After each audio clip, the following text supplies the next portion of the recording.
Di episode kali ini kita bakal bahas topik yang lagi rame banget, yaitu program MBG atau Makan Bergizi Gratis. Nah, program ini tuh katanya dibuat untuk bantu gizi anak-anak dan mengurangi stunting.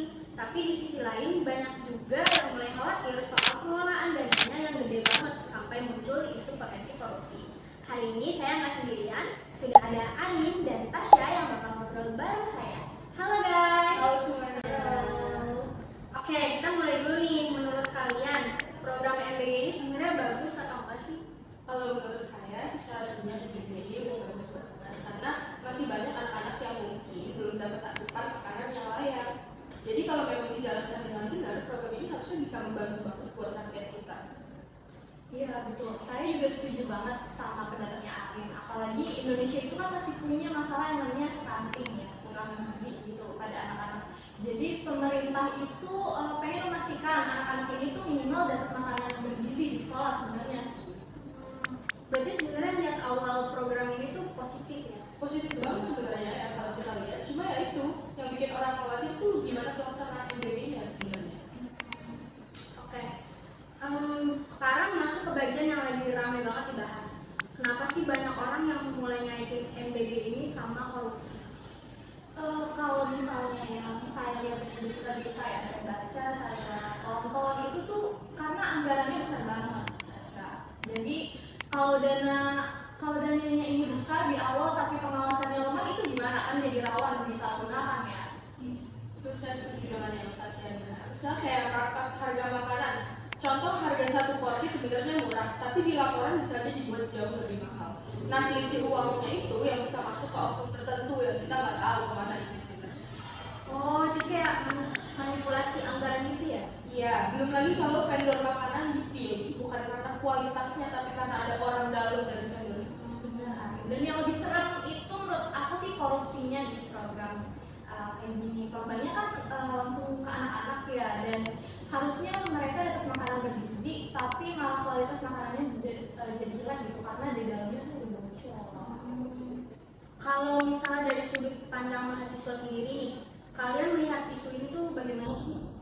Kalau menurut saya pribadi sih sebagai mahasiswa kita itu harus tetap kritis ya pertama-tama, dan nggak bisa langsung bilang bahwa program ini tuh bagus atau nggak jelek gitu. Kita harus lihat dulu datanya, beritanya, dan faktanya itu gimana, dan harus dilihat juga transparansi dan juga realitanya yang tadi udah aku bilang dari berita, dari data dan lainnya.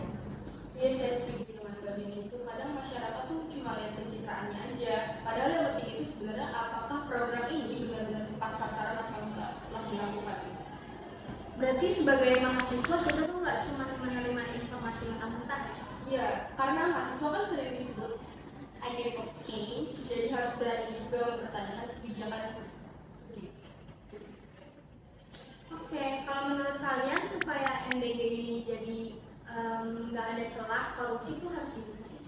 Pertama-tama menurut saya ya jelas transparansi anggarannya sih. Kemarin kan udah ada isu-isu kayak anggarannya itu dirincikan di makanannya itu ya, tapi balik lagi itu anggarannya real atau enggak kan kita nggak tahu ya. Dan dengan adanya transparansi anggaran itu kita jadi tahu masyarakat itu apa ya yang dikeluarkan itu beneran atau enggak, dan masyarakat bisa nilai oh ini programnya layak atau enggak.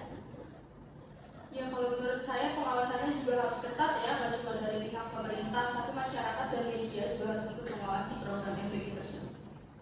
Benar, dan menurut saya lagi penting juga untuk melibatkan ahli gizi. Jadi dan sama pihak sekolah, terus juga kualitas makanannya ini kan jadi terukur gitu dan benar-benar diperhatikan, bukan cuma asal program yang jalan aja.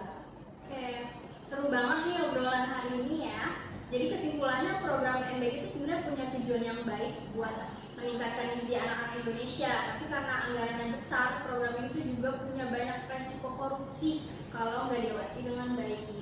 Oke, sebagai mahasiswa kita juga harus tetap kritis dan peduli sama kebijakan publik di sekitar kita. Thank you banget ya buat Arin dan Tasya yang udah ngobrol hari ini. Ya, thank you juga ya. Dan buat kalian yang udah dengerin podcast ini, jangan lupa stay